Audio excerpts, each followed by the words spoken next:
Anak-anak, satu hal yang paling harus kalian ketahui dalam sebuah kegiatan pengukuran itu adalah cara menuliskan hasil dari pengukuran tersebut. Nah, cara menuliskannya itu adalah berupa angka, dan angka yang didapatkan dari hasil pengukuran itulah yang disebut dengan angka penting. Atau bahasa Inggrisnya adalah significant figure. AM to the PM, PM to the AM. If I quit your PM, I still rock Mercedes home. If I quit this season, I still be the greatest. Jadi angka penting itu dengan kata lain adalah semua angka yang diperoleh dari hasil pengukuran. Ingat ya, hasil pengukuran bukan hasil dari penghitungan. Jadi, angka penting itu terdiri dari dua komponen. Yang pertama adalah angka-angka pasti, yang angkanya itu kita dapatkan dari hasil skala utama yang benar-benar bisa kita amati. Kemudian diikuti dengan angka-angka taksiran, yaitu angka-angka yang diperkirakan, kira-kira sekian lebihnya atau sekian kurangnya. Misalkan seperti tadi, ketika kita mengukur panjang sebuah pena, kita mendapatkan hasil 8,75, maka 8,7 itu adalah angka pasti, karena kita benar-benar pasti melihat bahwa bendanya lebih dari angka 8,7. Nah, sedangkan 0,05 sisanya itu adalah angka taksiran, karena bisa jadi lebih dari itu atau kurang dari itu. Jadi, angka 5 di belakang itu adalah merupakan angka yang tidak pasti.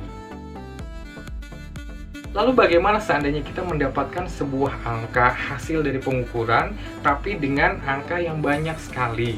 Misalkan ketika kita mengukur ketebalan sebuah jarum dengan menggunakan mikrometer skrup, ternyata hasilnya sangat teliti sekali memasukkan beberapa angka.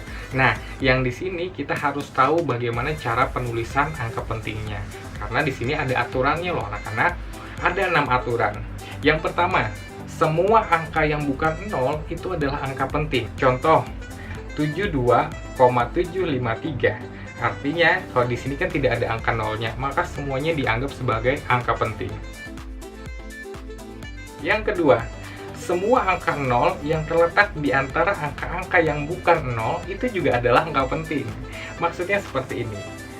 Angka 9000,1009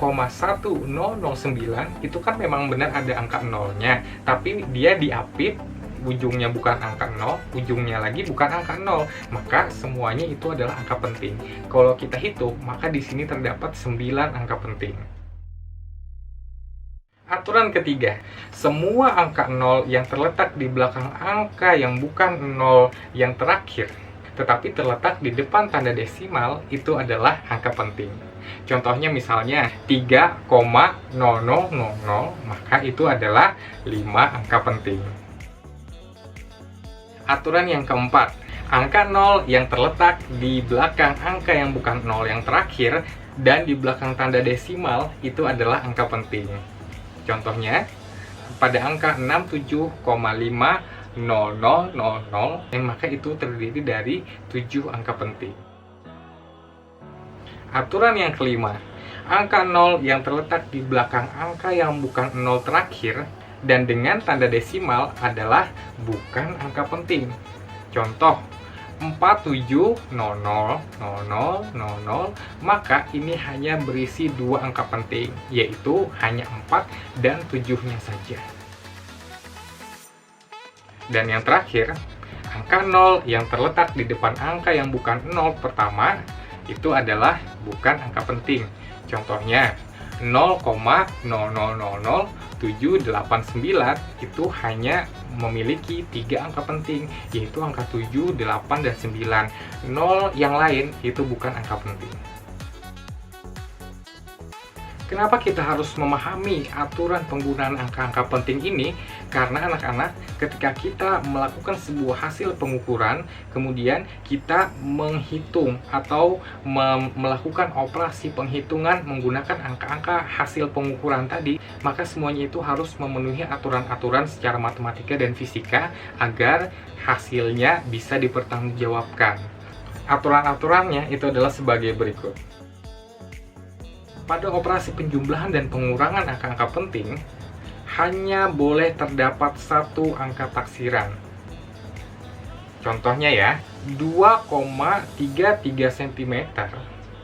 Jadi, angka 3 yang paling belakang itu adalah angka taksiran. Kemudian 0,349. Maka 9 itu merupakan angka taksiran juga. Jadi, ketika 2,33 ditambahkan dengan 0,349, hasilnya adalah 2,679. Nah, 79 itu merupakan angka taksiran. Karena angka taksiran yang secara aturan hanya boleh satu angka, maka 79 itu harus dibulatkan agar menjadi satu angka saja, yaitu makanya kita bulatkan ke atas menjadi 8. Akhirnya penulisannya bukan 2,679, tapi kita tulis 2,68 cm. Hal yang sama juga berlaku pada operasi pengurangan angka-angka penting. Misalkan 13,46, maka angka 6 itu merupakan angka taksiran, satu angka. 2,2347 mm, 7 di angka yang paling belakang itu merupakan angka taksiran. Nah, ketika 13,6 dikurang 2,2347 itu hasilnya adalah 11,2253, maka 2253 itu merupakan angka taksiran. Padahal aturannya kan hanya boleh satu angka yang angka taksiran, maka 253 itu harus dibulatkan agar menjadi satu angka saja. Maka kita bulatkan ke bawah, maka hasil dari pengurangan itu hanya boleh dituliskan yaitu 11,22 mm. Lalu bagaimana cara membulatkan? Sepertinya di materi SD dan SMP juga sudah ada, tapi mari kita bahas sekali lagi biar lebih yakin. Aturan pembulatan, angka 5 atau lebih itu dibulatkan ke atas. Contohnya, 24,48 kita bulatkan menjadi 24,5. Yang kedua, angka yang kurang dari 5 itu dihilangkan, alias dibulatkan ke bawah. Kemudian, aturan yang ketiga, jika angka yang ingin dibulatkan itu tepat sama dengan 5, benar-benar 5 gitu, maka boleh dibulatkan ke atas, boleh dibulatkan ke bawah. Kita bulatkan ke atas kalau angka yang sebelum 5 itu adalah ganjil, dan kita bulatkan ke bawah kalau angka yang sebelum 5 itu adalah genap. Sekarang perhatikan contoh berikut ya. 24,45 itu kita bulatkan menjadi 24,4. Contoh lagi, 24,250, maka kita bulatkan, 0-nya hilang, 5-nya hilang, maka 2-nya tetap kita tulis 2, jadi 24,2. Pada operasi perkalian maupun pembagian angka-angka hasil pengukuran, maka kita harus mengikuti ketentuannya. Misalkan ketika kita mengukur sebuah panjang, kemudian kita mengukur sebuah lebar, maka angka-angka hasil dari pengukuran itu adalah angka penting. Misalkan untuk mengetahui luas, maka kita harus mengalihkan kedua angka ini. Angka panjang dikalikan dengan angka hasil pengukuran lebar. Nah, perkalian dari angka-angka ini itu harus mengikuti aturan sebagai berikut. Angka penting yang digunakan pada operasi perkalian dan pembagian itu harus sama banyaknya dengan angka penting yang paling sedikit. Contohnya seperti ini. 8,141 itu memiliki 4 angka penting. 8 penting, 1, 4, dan 1 itu juga angka penting. Jadi ada 4 angka penting ya anak-anak.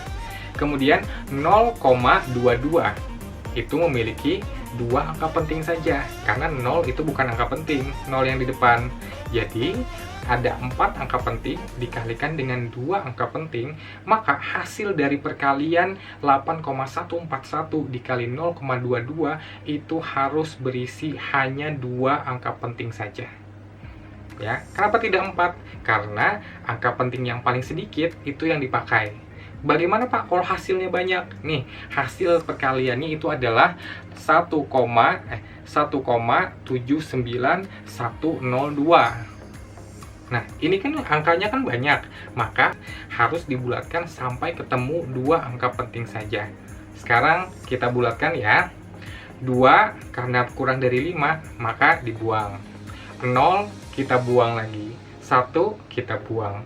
Kalau 9, maka kita bulatkan ke atas menjadi 8. Nah, sudah ketemu 2 angka penting. Jadi 1,79102 itu dibulatkan sampai 2 angka penting saja, itu menjadi 1,8. Sampai di sini bisa dipahami kan?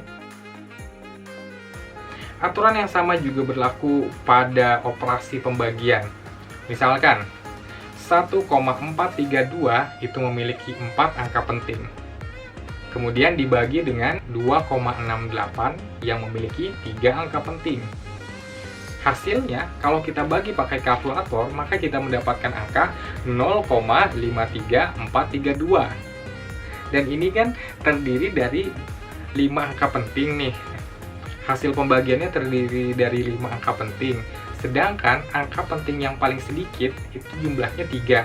Maka hasilnya pun harus dituliskan sebanyak 3 angka penting. Maka kita harus membuang sisanya sampai mendapatkan 3 angka penting saja.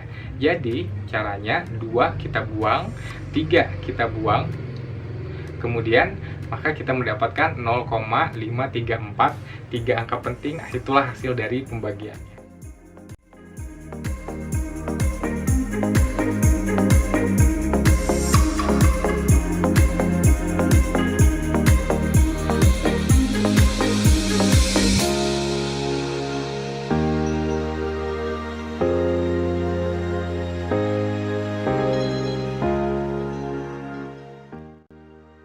Sampai di sini dulu materi tentang besaran, satuan, dan pengukuran. Semoga bisa dipahami ya anak-anak. Kalau masih ada yang ditanyakan, jangan lupa tuliskan pertanyaannya di kolom komentar. Nanti akan kita bahas di sesi selanjutnya. Klik like, comment, share, dan subscribe channel ini. Dan tunggu video-video fisika berikutnya di minggu-minggu berikutnya. Sampai jumpa.